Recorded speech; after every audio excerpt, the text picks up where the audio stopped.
बहुत पछताएंगे अगर ये 10 बातें बताई किसी को। जानिए कौन से राज गोपनीय रखें। पति पत्नी का संसार व्यवहार गोपनीय रखना चाहिए। बहुत से मूर्ख लोग अपनी पत्नी के साथ उनका व्यवहार कैसा है यह भी दूसरे को बताते रहते हैं। आप अपने परिवार की बातें हमेशा गुप्त रखें, अन्यथा सुनने वाले तो मजे लेकर हट जाएंगे, लेकिन आप पछताएंगे। घर का रहस्य। बहुत से ऐसे लोग हैं जो अपने घर में हर किसी की एंट्री कर देते हैं और घर के कोने कोने से सभी को अवगत करा देते हैं। जो लोग आपके विश्वास पात्र हैं उन्हें जरूर इसकी छूट दी जा सकती है, लेकिन हमने देखा है कि बहुत से ऐसे लोग भी आपके घर में घुसकर उसे देखना चाहेंगे जिनसे आपका कोई खास संबंध नहीं है। हालांकि जिस पर आप विश्वास कर रहे हैं वह कितना सही है यह भी देखना जरूरी है। आपका धन। लोग जानना चाहते हैं कि आप कितना कमाते हैं। यदि आप सीधे सीधे नहीं बताएंगे तो ये लोग दूसरे तरीके से पूछताछ करके अनुमान लगा लेंगे।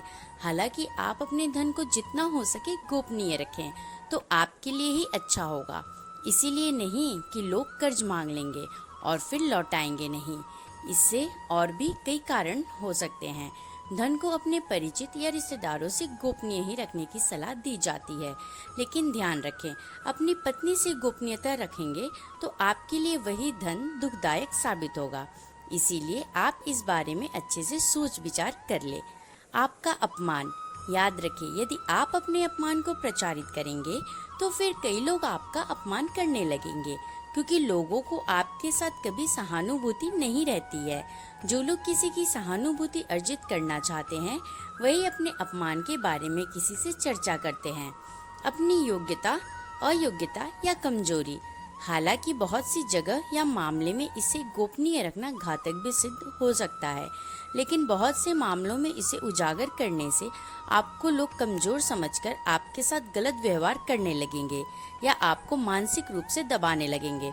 इसीलिए इस बारे में आप अच्छे से विचार कर ले कि कब कहाँ कौन सी कमजोरी गोपनीय रखनी है। कमजोरी और अयोग्यता में फर्क करना भी जरूर सीखें। मन की बात। मन में बहुत सी ऐसी बातें होती हैं जिनको जग जाहिर करने से आप अपने आसपास संकट खड़े कर सकते हैं। हो सकता है कि आपके मन में किसी बात को लेकर के अवसाद हो, क्रोध हो या घृणा हो। मन में हजारों तरह के विचार उत्पन्न होते हैं, लेकिन बुद्धिमान मनुष्य उन्हीं विचारों को व्यक्त करता है जो उसके हित में होता है। गुरु मंत्र साधना और तप। यदि आपने किसी योग्य गुरु से दीक्षा ली है तो उसके द्वारा दिया गया गुरु मंत्र गोपनीय रखें। हालांकि गुरु मंत्र कई प्रकार के होते हैं, जैसे किसी ने आपको कुछ ज्ञान दिया या कुछ हुनर सिखाया, वह भी गुरु मंत्र ही है। इसके अलावा यदि आप किसी भी प्रकार की साधना, तप या ध्यान कर रहे हैं तो उसे भी गोपनीय रखें, अन्यथा वह निष्फल हो जाएगी। इस संबंध में गोपनीयता से ही लाभ मिलता है। दवा।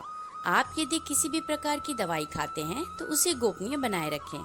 माना जाता है कि दवा का असर भी तब तक रहता है जब तक वह गोपनीय है। आयु। हालांकि कुछ लोग आपकी आयु जानते हैं और कुछ जानना चाहते हैं, लेकिन यदि कोई आपसे बिना किसी कारण की आयु पूछे तो उसे कतई ना बताएं। दान पुण्य। आपने जो भी दान दिया है उसे गोपनीय रखें तो ही उसका लाभ मिलता है।